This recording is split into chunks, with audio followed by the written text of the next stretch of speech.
In today's video, I'm going to teach you how to lock files in Google Drive to prevent changes. Let's dive right in to ensure your important documents remain unchanged by mistake or extra editing. To start, you'll need to open your preferred internet browser.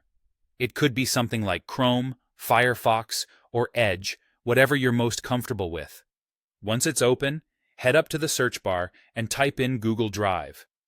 If you're already familiar with its URL, you can type that directly: drive.google.com/drive/quota.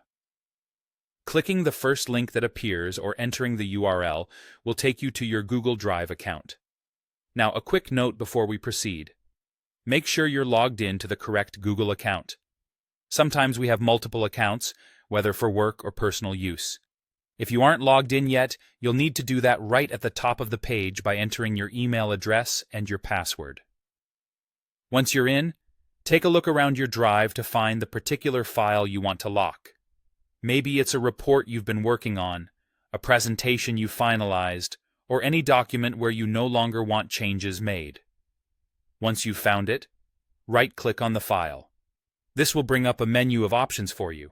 You might have seen this before, but perhaps didn't know there was more than meets the eye. In this menu, search for an option that says File Information. If you're less of a right-click kind of person, another way to access this is by clicking the three dots icon typically located near the file. After selecting File Information, a pop-up window will appear. In this window, you should see a button that says Lock.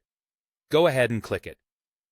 Locking the file might seem daunting at first, as you may want to double-check if this action is the right one for each file. If you have multiple files and need to verify each before locking, now's the time to do so. If you're confident and ready, select the file you initially intended to lock. By clicking Lock in the pop-up window, a new window will appear to confirm your action.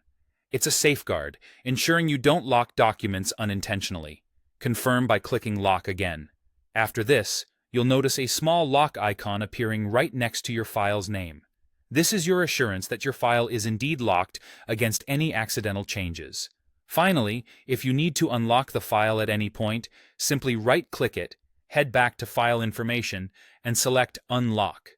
It's a flexible system, allowing you to control when files can be edited and when they should remain untouched. And there you have it. By following these steps, you've successfully locked your files, providing peace of mind that your information remains secure and just how you left it. Thanks for watching.